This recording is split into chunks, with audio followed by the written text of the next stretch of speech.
Si vous voulez devenir milliardaire, alors vous devez comprendre que la plupart des personnes qui ont généré des milliards de dollars n'ont rien fait d'autre que de travailler chaque jour, comme des malades, lorsqu'ils avaient entre 20 et 40 ans. Tu veux devenir milliardaire? Tu es au bon endroit. Et bonjour, c'est Nicolas de Immobilier Compagnie, bienvenue dans cette nouvelle émission. Et dans cette émission, on va voir un discours de Gary Vee. J'ai pas trop l'habitude de parler de lui, je le connais de nom. En toute transparence, c'est pas les contenus que je regarde le plus régulièrement, mais là, je trouvais que c'était intéressant. En attendant qu'on avance sur le gros podcast, comme d'habitude, tu connais la chanson. Et du coup, on va décrypter et voir ensemble un petit peu les conseils qu'il nous donne. Tu vas pas être dépaysé, c'est dans la veine relativement, voilà, on va dire que ça correspond, c'est plutôt ça que je veux dire, c'est dans la veine de mes conseils, ça correspond à ce que je peux te dire régulièrement. Là, on n'est plus sur les mêmes, je dirais, objectifs qu'habituellement, on est plutôt sur les milliardaires, mais ça va être intéressant justement et on va voir ce qu'il en pense. Mais avant, et comme d'habitude, je t'invite à prendre le téléphone d'un ami et à l'abonner sauvagement à cette émission ou alors à me laisser des étoiles et un commentaire là où tu écoutes ce podcast parce que c'est ce qui m'aide le mieux, c'est ce qui référence le mieux ces émissions. Sinon, tu vas sur immobiliercompagnie.com, dans l'onglet livres, il y a mes livres, dans l'onglet formation, il y a mes formations et dans l'onglet coaching, tu peux réserver une demi-heure, 1 heure de coaching avec moi. Sans plus de transition, Patrick Magnéto. Quelle est la définition exacte de gagner? Et je pense que nous avons tous une définition différente. Et je crois que l'une des choses que j'aimerais vous partager est que je suis effrayé quand les personnes qui suivent mon parcours m'entendent dire que je vais acheter les New York Jets, et je vais le faire. Vouloir acheter une équipe qui vaut plus de 3 milliards de dollars, c'est ce que je veux.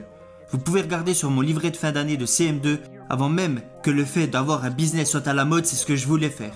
Et je suis tout aussi effrayé de voir que mes objectifs mettent de la pression sur les épaules des personnes qui me suivent, pensant qu'elles doivent réussir des choses dont elles n'ont pas nécessairement besoin. Bon, alors là, il y a deux éléments très distincts et différents. Le premier, c'est les New York Jets. C'est une équipe de football américain et je vais quand même te donner des nouvelles parce que j'ai fait des recherches. Et Gary Vee s'est manifesté comme étant un éventuel repreneur de cette équipe de football américain. Il faut savoir qu'en 2023, il y a eu potentiellement une mise à la vente de l'équipe. Mais Forbes a évalué l'équipe à 5,4 milliards de dollars. Sachant que Gary Vee, depuis des années, a toujours manifesté son envie de l'acheter à quelque chose comme un peu plus de 3 milliards. Donc entre-temps, il y a eu tout ce qu'il y a eu. Je ne vais pas revenir, tu connais les quelques années folles qu'on a vécues là, entre 2019 et 2023. Bref, et tous les actifs, la valeur de tous les actifs a explosé. Et Gary Vee continue de manifester sa volonté d'acheter l'équipe. Mais on est bien d'accord que entre quelque chose qui vaut 3 et quelques milliards et quelque chose qui vaut 5,4 milliards, il y a quand même un léger petit gap. Et du coup, tout entrepreneur qu'il est, ça demande un effort supplémentaire. En tout cas, lorsqu'il est question de mettre la main au portefeuille. Autre élément qui vient à contrario de ce que je suis en train de dire. Donc, il y a la partie objectifs qui sont les siens, qui sont extrêmement intéressants parce que ce sont des objectifs impressionnants, démesurés, gargantuesques, qui peuvent même te paraître complètement fous. Mais Gary Vee, en tout cas, c'est un monstre de travail. Il est connu pour ça. Et c'est quelqu'un qui, par la force de son travail, impressionne, y compris les personnes qu'il y a autour de lui. Et le deuxième message qu'il véhicule ici, c'est que ses objectifs sont tellement impressionnants pour les gens qui l'entourent que parfois, ça met une pression aux gens autour de lui par rapport à ses propres objectifs. Et là, il y a un message très clair pour moi qui est que tu ne dois pas te tromper de vie. C'est pas parce que tu vois une personne qui te plaît ou qui t'inspire que tu dois forcément poursuivre ou en tout cas intégrer à ta vie les mêmes objectifs, la même discipline, les mêmes, les mêmes habitudes quotidiennes, même si le travail est une bonne habitude. Moi, je pense toujours qu'il faut s'inspirer et surtout adapter à sa situation ce que l'on voit qui nous paraît être bien. Gary Vee travaille énormément, il faut garder ça, mais l'adapter à ta situation et faire en sorte petit à petit que ça se mette en place pour toi. Et ce que je trouve intéressant, c'est qu'il te montre par finalement cette situation, qui sont ses objectifs qui se répercutent sur son entourage, qu'on est extrêmement influençable et que les personnes que l'on fréquente, les personnes que l'on regarde et que l'on suit ont une influence, qu'on le veuille ou non, sur notre vie à nous. Donc, sois regardant et vigilant sur les personnes de ton entourage, mais aussi ce que tu écoutes, les personnes que tu suis et que tu regardes sur les réseaux sociaux et un petit peu partout parce qu'aujourd'hui, on est bombardé d'écrans. Laissez-moi vous dire quelque chose. Je connais des dizaines de milliers de personnes. J'en connais des milliers personnellement et je suis très proche de centaines d'entre eux. Et il n'y a aucune corrélation directe entre combien d'argent ils gagnent et leur niveau de bonheur. J'ai des amis qui gagnent 47 000 $ à l'année et qui sont les personnes les plus heureuses que je connaisse. Leur équilibre entre leur vie professionnelle et leur vie personnelle est parfaite.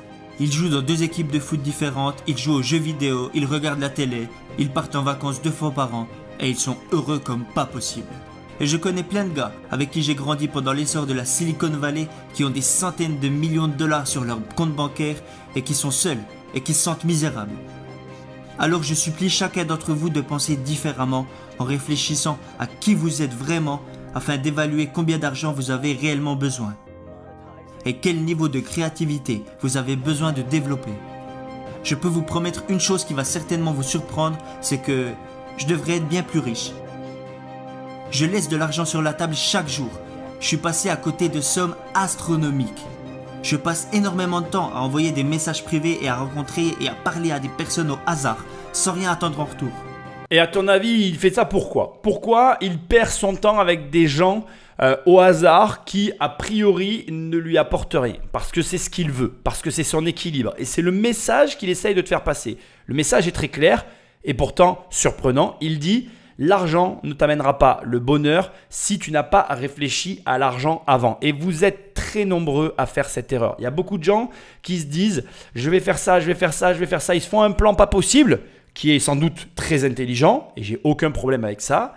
Mais dans tout le plan, ils n'ont à aucun moment pris le temps de réfléchir ce qu'ils vont faire avec leur argent, de comment ils vont gérer tout ça, etc., etc. Et pourquoi je te parle de ça? Parce qu'on attend souvent trop tard le moment où on va se poser, où on va commencer à réfléchir à ce qu'on va faire de son argent, comment on va l'investir, dans quel but on va l'investir, pourquoi on a besoin de revenus passifs, pourquoi on n'a pas besoin de revenus passifs, pourquoi on veut acheter une équipe de foot, pourquoi on veut investir dans une nouvelle société, pourquoi on veut s'arrêter de travailler, pourquoi on n'a pas commencé déjà par le travail qu'on aimait quand on était jeune. La liste de questions est énorme, mais il a raison. Questionne-toi. Pourquoi tu veux de l'argent? Pourquoi tu veux être millionnaire? Pourquoi tu veux être multimillionnaire? Pourquoi tu veux être riche? Pose-toi ces questions. Ce sont de vraies questions. Et le problème, c'est que la plupart des gens ne se posent pas ces questions. Ils se posent des questions quand ils ont déjà fait n'importe quoi avec leur argent. Et du coup, non seulement ils ont perdu du temps, mais ils ont aussi perdu de l'argent, mais en plus, au moment où ils le font, eh bien, ils auraient pu faire plein de choses différemment et ils se retrouvent dans des situations incongrues qu'ils auraient pu éviter 100 fois s'ils avaient fait la démarche, pas inverse, je ne vais pas aller jusque-là, mais s'ils avaient abordé le problème autrement. Et vraiment, moi j'ai toujours cru à l'éducation, je crois encore de plus en plus à l'éducation. Éduque-toi financièrement et tu n'auras pas de problème d'argent et tu conserveras ton argent. Ne t'éduque pas, mais ne sois pas surpris si tu manques ou si tu as des problèmes d'argent. Et il a raison quand il l'explique parce que la réalité, elle est exactement comme il l'a décrite. Tu peux gagner 40 000 $ par an et être heureux, équilibré et avoir la vie de tes rêves. Tu peux avoir 100 millions d'euros sur tes comptes, ne pas avoir un seul souci d'argent et être le plus malheureux du monde parce que ta vie n'a plus aucun but et tu erres tel un fantôme. Et ça, c'est la pire des configurations. Il faut se réveiller le matin avec un but, avec un objectif. Et ce n'est pas lorsqu'on a atteint un certain sommet qu'on doit se poser ces questions-là. Il faut, à minima, vivre sa vie selon ses aspirations et pas vivre sa vie simplement sans se poser aucune question et se dire « je verrai quand j'aurai l'argent, je verrai quand j'aurai fait ceci, je verrai quand j'aurai fait cela ». Non. En fait, les questions, tu te les poses tout le temps et tu fais en sorte, à minima, d'aimer ta vie au quotidien. Moi, personnellement, comme je le répète tout le temps et je te le dis à chaque fois, le bonheur n'existe pas. Le bonheur, c'est que ta capacité que tu as à te dire dans des moments de vie, là, je suis heureux. Je regarde ce moment que je suis en train de passer avec mes proches, avec ma femme, avec ma fille, avec ma mère, avec je ne sais qui. Je vis le moment et je me dis, là, je suis heureux. Et si j'arrive à vivre ces moments en me disant, là, je suis heureux, ça veut dire que je suis heureux. Ça ne tient qu'à ça. Et ça ne dépend pas de l'argent, ça ne dépend pas des gens avec qui tu es, ça ne dépend pas de je ne sais quoi dont tu crois avoir besoin, ça ne dépend que de toi. Magnéto Patrick. Je crois vraiment en la déclaration que je vais vous révéler. J'aime tellement le jeu et le fait d'être un entrepreneur que je sabote inconsciemment certaines opportunités pour gagner de l'argent pour être sûr de pouvoir jouer à ce jeu encore plus longtemps. Parce que j'ai peur que si les chiffres continuent à trop augmenter, cela m'enlèvera le plaisir de faire ce que je fais. Quand vous êtes assez chanceux, comme je le suis, pour faire quelque chose que vous aimez profondément, de faire quelque chose qui vous rappelle sans cesse la seule chose à laquelle vous donnez le plus en dehors de votre business, c'est-à-dire le temps passé avec votre famille. Ma famille, c'est toute ma vie. Malgré tout ce que je fais, ma famille est la seule chose qui compte vraiment pour moi. Et on en revient toujours aux fondamentaux, à savoir un ordre des priorités établi, clair, dans ton esprit, dans son esprit, dans l'esprit de ceux qui réussissent. C'est intéressant de voir que la famille, c'est ce qu'il y a de plus important pour lui, c'est le centre de son intérêt, c'est ce qui passe avant tout le reste. Alors bien évidemment, il y a des périodes dans la vie, il y a des phases dans lesquelles il faut savoir se dire, là je vais mettre focus sur le business, là je vais mettre focus sur la famille, mais ça ne change pas tes priorités, la famille restera le centre. Et ça montre que tu dois être capable à tout moment de te dire, ok, qu'est-ce qui est important maintenant là pour moi? Qu'est-ce qui reste le plus important? Et ça veut dire qu'en fait, si tu as des valeurs, il ne pourra jamais rien t'arriver finalement. Garde tes valeurs, garde les pieds sur terre, garde le sens des priorités tel qu'il doit être et tout se passera bien. Pour toi comme pour tout le monde d'ailleurs. Et c'est vraiment pas aussi compliqué que ce qu'on l'imagine, mais pour certains, ça reste quand même compliqué. Et il y a peut-être des personnes qui vont écouter ce podcast et qui vont me dire « Oui, mais moi, je ne m'entends pas bien avec mes parents, j'ai des problèmes, etc. » Et c'est là où on arrive à des sujets plus délicats, comme par exemple le pardon. Alors, c'est parfois pas possible, j'en ai quand même conscience. Ou en tout cas, évoluer sur ses positions vis-à-vis de sa famille. Ce que j'essaye de te dire, c'est que voilà, j'entends que certaines personnes ne peuvent pas mettre leur famille au centre de leur vie. Mais personnellement, je prône les valeurs familiales comme étant des valeurs centrales, un petit peu comme on le retrouve souvent dans ce type de profil. Et je pense que même quand tu as des problèmes avec des proches, tu dois pouvoir trouver des solutions dans la mesure où tu veux le faire, dans la mesure où tu es volontaire pour le faire. Et je crois personnellement qu'on peut tous faire en sorte que nos relations évoluent, même si, comme on le dit très souvent, la famille, on ne la choisit pas, on la subit, on choisit ses amis. Je pense que la famille doit rester une valeur cardinale, spécifiquement pour les personnes qui veulent avoir comme ça, je dirais, un destin hors norme, qui ont envie d'accomplir des choses. Pourquoi? Parce que déjà, ça te permet de garder les pieds sur terre, ça te permet de te rappeler d'où tu viens. D'autant que la famille, généralement, s'autorise à avoir des discussions et à te proposer des références sur ton histoire que d'autres ne pourront pas faire. Ce que j'essaie de te dire, en gros, c'est qu'il n'y a que ta famille qui parfois peut te remettre les pieds sur terre, qui parfois peut te dire des choses que tu as besoin d'entendre, te mettre des claques, te mettre des baffes, te remettre en place. Et crois-moi, quoi que tu fasses dans la vie, tu as toujours besoin de ça. Et bon voilà, c'est une croyance très personnelle. Je peux comprendre que sur ce point-là, tu ne sois pas d'accord avec moi. J'en ai conscience. Mais pour moi, la famille, ça fait partie de ces valeurs cardinales que tu dois avoir et qui te permettront d'avancer et d'arriver plus loin que si tu ne les avais pas eues dans ton entourage. Je pense que tu as compris. Je ne me sentirais pas vivant si je n'étais pas entrepreneur. Je n'y parvenais pas quand je n'étais pas encore entrepreneur. C'est la raison pour laquelle je n'avais que des mauvaises notes à l'école. Ça ne me correspondait pas. Que vous ayez grandi dans une famille riche ou pas, que vous habitiez dans la Silicon Valley ou pas, le marché n'en a rien à foutre. Si vous êtes assez bon, vous gagnerez. Si vous restez assis en vous disant « Et si j'avais habité là ?» ou « Si ma mère n'avait pas été alcoolique ?» ou « Si j'avais appris ça plus tôt ?» ou « Si j'avais écouté cette personne ?» ou « Si je n'avais pas été une femme ?» ou « Si je n'avais pas été une minorité ?» Si vous vous mettez à penser comme ça, c'est foutu pour vous. Ce n'est pas que vous avez tort. C'est juste que dans le business et en marketing, on s'en fout de ça. Il n'y a pas de sentiment dans le business. C'est comme ça. Alors je pense qu'on devrait plutôt avoir des conversations plus profondes sur l'aspect pratique des choses. J'adore absolument ce que je fais. Ça m'éclate. Mais j'adorais ce que je fais avant même que tout ça devienne sexy. J'aimais déjà tout ça avant même que les gens viennent me voir pour prendre des selfies avec moi. Je l'aimais déjà avant que les acteurs, les rappeurs et les célébrités veuillent devenir des entrepreneurs. Je kiffais déjà avant tout ça. C'était ma destinée. Là maintenant, ce qui t'explique déjà pour commencer, c'est que entrepreneur pour lui, c'était pas un choix en fait, c'était une obligation, il n'avait pas d'autre chemin. Et je comprends très bien ce qu'il dit parce que j'ai à peu près vécu la même chose. Je ne me voyais pas faire autre chose dans ma vie et les rares fois où j'ai eu malheureusement l'obligation d'être salarié ou en tout cas d'avoir des situations un petit peu particulières, ça a été un enfer plus qu'autre chose et je préfère ne pas avoir d'argent et être entrepreneur qu'avoir de l'argent et être salarié. C'est comme ça, c'est un état d'esprit.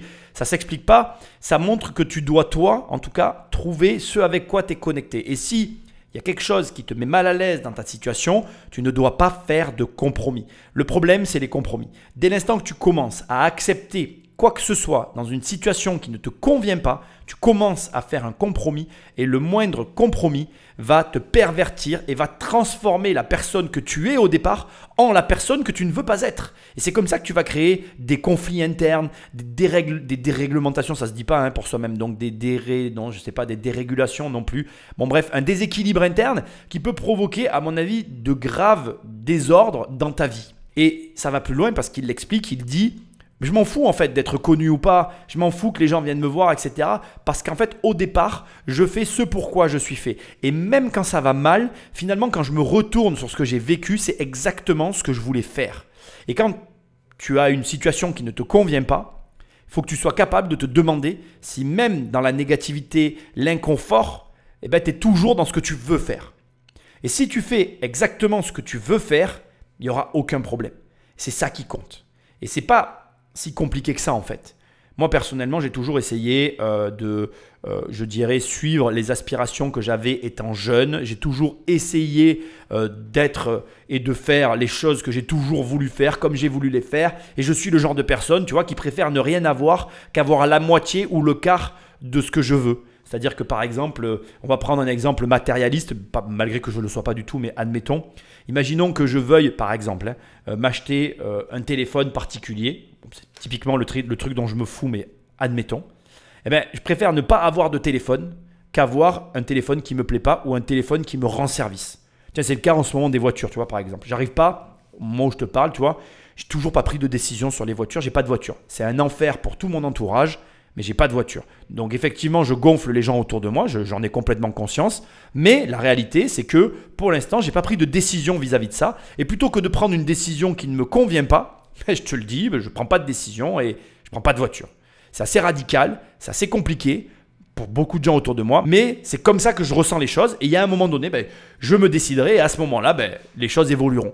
Et je pense que tu dois faire les choses comme tu les sens. Tu ne dois pas te forcer. Dès l'instant que tu te forces, ça ne va pas, ça ne fonctionnera pas. Et ça peut même aller loin. Donc moi, je pense, ce que je te dis en tout cas, c'est ce que je pense que tu dois faire les choses telles que tu les ressens. Et tu ne dois jamais t'obliger ou te contraindre à faire quoi que ce soit qui va à l'encontre de ce que tu désires au fond de toi. Et je pense qu'à partir de ce moment-là, il ne peut pas t'arriver de mauvaises choses. Il ne peut pas t'arriver de mauvaises choses. Alors, ce n'est pas toujours facile. Je pense après aussi à l'inverse, et c'est là que ça va devenir intéressant, c'est que quand tu fais ce que tu aimes, dans ce que tu aimes, il y aura des choses que tu ne veux pas faire. Et là, tu es obligé de les faire parce que c'est le revers de ce que tu aimes. Et du coup, il faut prendre le package. Donc, on ne fait pas que choisir non plus dans la vie. Mais tu comprends ce que j'essaye de te dire. Je pense que dès le départ, tu dois aller vers les voies vers lesquelles tu es attiré, vers lesquelles tu es prêt à faire des sacrifices et où tes sacrifices n'en seront pas parce que du coup, c'est exactement là où tu te sens bien. Et c'est ce que je souhaite pour toi de toute façon. Ce dont personne ne parle jamais, ce sont les confrères, entrepreneurs qui se sont suicidés au cours des 4 dernières années. Parce que personne ne parle jamais des moments durs. La plupart des gens pensent qu'ils vont devenir le prochain Mark Zuckerberg. Ils pensent qu'ils vont créer le prochain Snapchat. Analysez les données.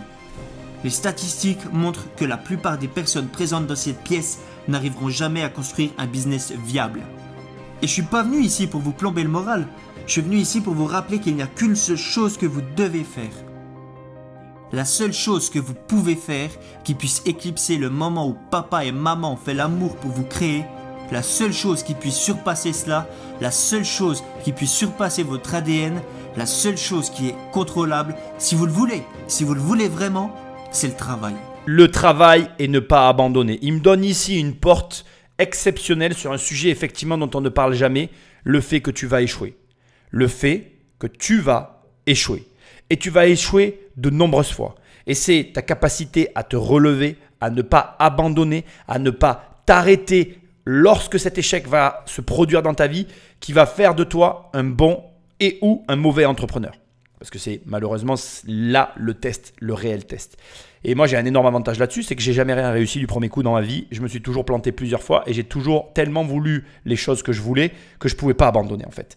Et il y a un premier problème qu'il va falloir dépasser, c'est faire la distinction entre l'obstination et l'obsession. Tu n'as pas le droit d'être obsédé. Tu as le droit d'être obstiné. L'obstination, ça veut dire que tu as un projet et que tu es prêt à changer le plan pour atteindre le résultat. L'obstination, ça veut dire je veux que ça se passe comme ça et tu vas t'obstiner à ce que ça se passe exactement comme tu l'avais pensé. Sauf que c'est pas comme ça que ça marche. C'est pas comme tu penses que les choses vont fonctionner, c'est comme elles doivent fonctionner qu'elles fonctionneront. En gros, il y a une partie dans ta réussite qui ne dépend pas de toi. Et tant que tu n'accepteras pas qu'il y ait cette partie qui ne dépend pas de toi prenne sa place qui lui est due, la réussite ne viendra pas à toi. Et donc, ça veut dire que pour atteindre tes objectifs, Tu vas devoir précisément faire des choses que tu ne veux pas faire. Tu vas devoir faire des choix sur lesquels tu ne veux pas t'engager. Tu vas devoir faire des changements qui te paraissent aujourd'hui impensables. Tu vas devoir modifier des choses que tu n'es pas prêt à modifier. En gros, tu vas devoir évoluer et l'évolution, c'est le propre de l'homme. Mais il a raison. On est plus nombreux à ne pas atteindre nos objectifs que ceux qui arrivent à les atteindre. Tu m'as compris. C'est-à-dire qu'il y a beaucoup moins de monde qui arrive au vrai objectif qu'on se fixe tous. Et ici, je te l'ai écrit, c'est d'être milliardaire. On est très nombreux à vouloir être milliardaire. On est très peu à l'être. Mais ceux qui le sont pour plein de raisons et dont des raisons qui ne dépendent pas que d'eux. C'est pour ça que tu remarqueras qu'à très haut niveau, on te parle de chance. Parce que la chance, c'est aussi les éléments qui ne dépendent pas de toi, qui s'alignent pour que ta trajectoire touche le 1000 ou en tout cas la cible que tu t'étais fixée. Et donc, soyons honnêtes, il a raison, il y a des suicides, il y a de la difficulté, il y a des gens qui abandonnent. Mais malheureusement, si tu veux voir le bout du tunnel, il va falloir rester dans le tunnel jusqu'à ce que la sortie se présente à toi. Et parfois, la sortie, elle est extrêmement loin. Juste pour mémoire, il m'a fallu 10 années pour solder les dettes et encore 6 années pour voir le bout du tunnel. 16 ans, certains trouveront ça très long, d'autres diront que c'est très court. Moi, j'assume mon parcours. Maintenant, c'est la réalité dans laquelle on est. On a tous une histoire, on a tous un parcours de vie. Il est différent, mais on a tous nos moments de difficulté, nos moments de bonheur. Comme j'aime à le rappeler, on gagne de l'argent pour les moments où on en perdra. Et faut-il encore que quand tu en gagnes, tu saches quoi en faire? Faut-il que tu t'éduques? Faut-il que tu aies de la chance? Faut-il que tu persévères? Tu as compris la chanson? Ce n'est pas un trajet évident, c'est un trajet qui vaut la peine. C'est pour ça, comme il l'a dit tout à l'heure, qu'il faut aimer le processus et non pas aimer le résultat. Parce que si tu n'aimes pas le processus, si tu n'aimes pas ce que tu fais, je ne vois pas comment tu vas rester quand le bateau va commencer à tanguer. Si vous avez une grande bouche, et beaucoup d'entre vous en ont une, à écrire sur leur bio Instagram, CEO, PDG ou fondateur, j'appelle ça avoir une grande bouche. Si vous avez l'audace de le faire, et ça, je le sais en parlant et en échangeant avec vous tous les jours. C'est comme ça que j'apprends, parce que je suis un gars curieux. Les gens veulent faire partie de la cour des grands. J'aime particulièrement quand quelqu'un m'envoie un message sur les réseaux sociaux en disant « Hey Gary, tu vas acheter les Jets, moi je vais acheter les Rams. » Tout le monde veut devenir propriétaire d'une équipe sportive. Après ce genre de message en général, j'aime aller faire un tour sur le profil de la personne pour voir ce qu'elle fait. Puis je lui envoie un DM et je suis genre « Salut mec ». Personne, absolument personne, à moins qu'il soit issu d'une famille riche, n'a déjà acheté les Rams en allant skier pendant une semaine à 24 ans. Personne que vous connaissez. Personne que vous connaissez. Personne que vous connaissez n'a réussi à avoir du succès à moins d'être issu d'une famille riche. Personne que vous connaissez n'a réussi cela sans travailler comme un malade. Ça n'existe pas. Alors vous pouvez rester assis et parler de chance. Vous pouvez rester assis et vous trouvez toutes les excuses possibles, mais la seule chose que vous contrôlez vraiment, c'est votre éthique de travail. J'aimerais que tu te repasses ce passage plusieurs fois et que tu y réfléchisses. Ce qu'il vient de dire là est pour moi majeur. Tu dois l'inscrire dans un coin de ton cerveau et le garder, mais vraiment précieusement tellement c'est important. On va commencer par le départ. Déjà, tous les attributs que chacun se donne. On s'en fout que tu sois CEO, PDG ou je ne sais quoi, on s'en fout. J'en ai jamais rien eu à Brère, je m'en fous royalement. Oui, j'ai des sociétés et alors, qu'est-ce qu'on s'en fiche? Tu n'es jugé que par tes actes, pas par ce que tu dis. La plupart des gens veulent paraître, je ne sais quoi d'ailleurs, ils veulent paraître quelque chose alors qu'ils ne font rien. Arrête de rêver. Arrête de rêver, ça ne sert à rien. Tu n'impressionnes personne, même pas toi-même en fait. C'est juste un mensonge. Tous ces espèces de trucs que tu mets avant ton nom, président du groupe de je ne sais quoi, on s'en fout. Et même si c'est vrai, on s'en fout. On s'en tamponne. Quelle est la valeur que tu apportes? Quels sont tes faits d'armes? C'est une question que je me pose très souvent personnellement. Qu'est-ce que tu as fait? Qu'est-ce que tu as fait qui compte vraiment? Je te pose la question parce que je me la pose cette question en toute réalité. Et comme il dit, bien sûr que tu peux te dire la chance, le machin, comme moi je le fais aussi. Elle existe, moi je ne le remets pas en cause. Mais la seule chose sur laquelle tu as un contrôle, c'est la masse de travail que tu es capable de fournir. Quelle est la masse de travail que tu es capable de fournir? Quelle masse de travail tu fournis actuellement? Est-ce qu'elle est dantesque? Est-ce qu'elle est démentielle? Est-ce que quand tu t'assois en face de moi, tu vas me donner tes horaires et tu vas être impressionné? Moi, je me lève à 5 h du matin et je me couche à 22 h et je travaille. Je fais 5 h, 21 h. Je fais un 5 à 9. Là où la plupart des gens veulent faire un 9 à 5. Je te pose la question, tu fais quoi dans ta journée?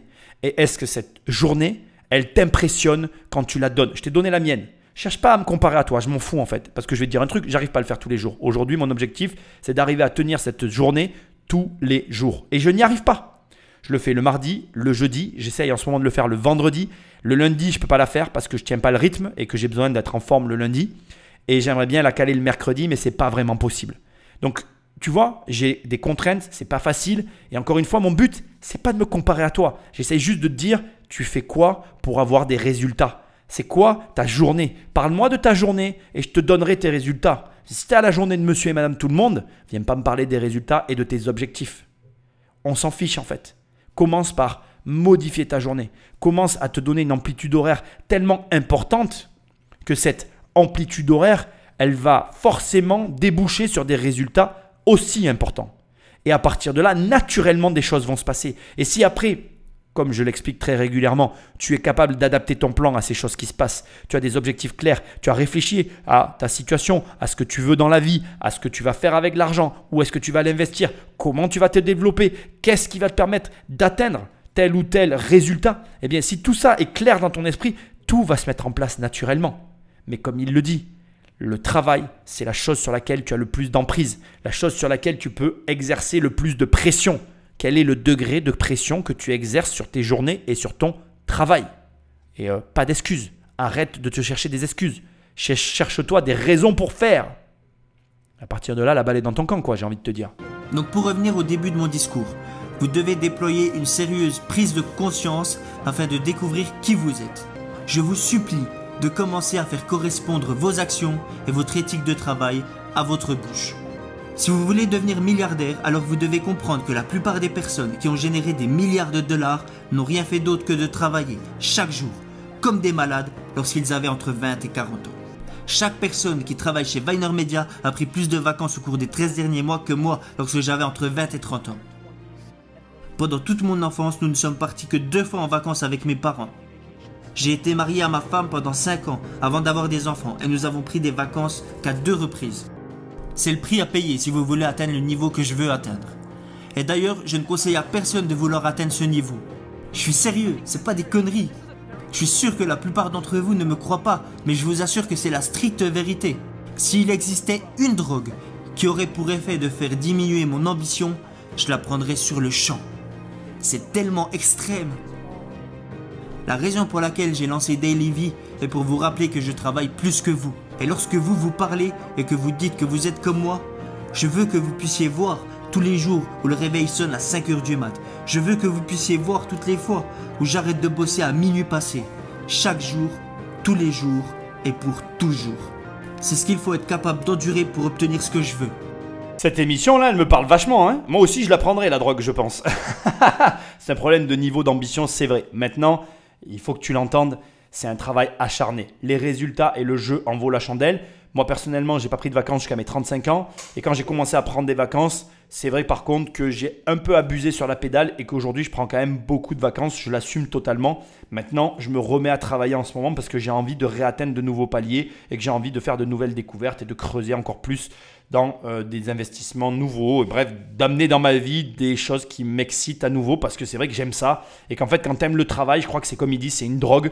Tu es accro parce que tu projettes dans ta tête finalement un résultat. Tu passes à l'action, tu exécutes les actions pour atteindre ce résultat. Et à un moment donné, tu arrives, on va dire, pas forcément toujours exactement à ce que tu avais projeté dans ton esprit, mais tu arrives à mettre en œuvre des choses qui ressemblent et qui apportent en tout cas le bénéfice que tu avais espéré, avec des variantes légères parce que la réalité, elle n'est jamais complètement corrélée ou en adéquation avec ce que tu avais imaginé. Il y a toujours quelques petites variantes et c'est bien normal d'ailleurs, mais au global, tu es très satisfait et très heureux d'avoir accompli le projet.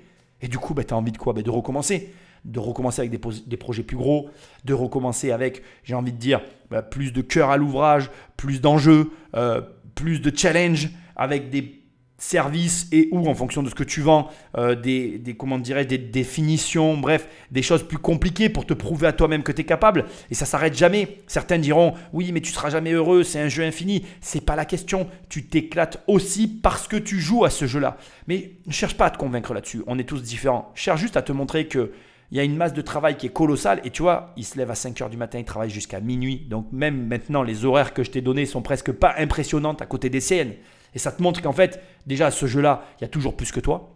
Mais surtout, où tu te situes dans l'engagement et la pression et qu'est-ce que tu fais pour changer ta vie. Parce qu'au final, tout ça, on peut ne pas être d'accord sur la méthode, on peut ne pas être d'accord sur l'ambition, on peut ne pas être d'accord sur plein de sujets, ce n'est pas la question. Il y a un point commun et en tout cas un point que je veux véhiculer au travers de cette émission, c'est qu'il y a plein de gens qui veulent changer leur vie, qui veulent avoir des résultats financiers différents, qui veulent évoluer financièrement. Bref, tu vois de quoi je parle. Et si tu fais partie de ces personnes-là, je voudrais t'envoyer ce message très clair et très précis, c'est que tu n'auras pas de changement dans ta vie d'aucune sorte si tu ne changes rien justement dans ta vie.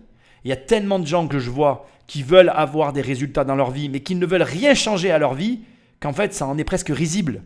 Comment veux-tu initier un quelconque changement si rien n'évolue, si rien n'est modifié, si tu n'essayes même pas des choses que tu n'aimes pas? Moi, je demande toujours à ma fille de goûter. Je lui dis toujours, vas-y, goûte. Elle me dit, non, mais j'aime pas, papa. Non, mais je dis, c'est pas grave, regoute. T'as pas aimé il y a 2 ans, peut-être qu'aujourd'hui, ton palais, il a évolué et que tu vas aimer. Fais un effort. Et elle me dit non avant. Et parfois, il y a des fois où elle me dit « Ah, mais j'aime en fait ». Mais oui, tu aimes parce que tu n'as pas goûté. Et toi, c'est pareil. Tu peux goûter des choses que tu n'aimes pas et dont tu sais que tu n'aimes pas le goût. Mais ton palais, il évolue. Ta vie a évolué. Et peut-être qu'à cette période de ta vie, des choses que tu détestes, tu vas apprendre à les aimer. Ou peut-être qu'elles vont plus résonner en toi parce qu'entre-temps, entre le moment où tu détestais et l'époque à laquelle on est actuellement, il s'est passé des choses qui t'ont fait évoluer et qui vont faire que peut-être tu vas être plus d'accord avec la personne, tu vas avoir plus de goût et tu vas être plus en mesure d'aimer ça, tu auras mangé plus épicé, enfin j'en sais rien. Il y a des choses qui auront évolué dans ta vie qui vont faire qu'à ce moment-là, tu seras réceptif, tu seras en mesure d'apprécier. Et c'est pour ça qu'il faut tout le temps essayer, tenter de nouvelles choses pour justement évoluer. Ta vie n'est pas de passer le restant de tes jours au même endroit, dans les mêmes situations, dans les mêmes conditions, avec le même train-train habituel. Tu meurs à petit feu et tu te retrouves avec des gens qui te disent « ça ne me dérangerait pas de mourir ». Et ça, c'est grave parce que la vie est une aventure, la vie est un plaisir dont il faut abuser. Et pour en abuser, il faut la croquer à pleines dents et lancer des projets pour explorer ces zones dans lesquelles on n'ose parfois pas aller. C'est juste une question d'audace. Et l'audace, c'est juste une question de courage, un petit peu de folie et allez, je me dis, je le tente. Et tu le tentes. Donc ce podcast a un message très simple qui est répété dans plein de mes podcasts, mais commence par te connaître toi-même.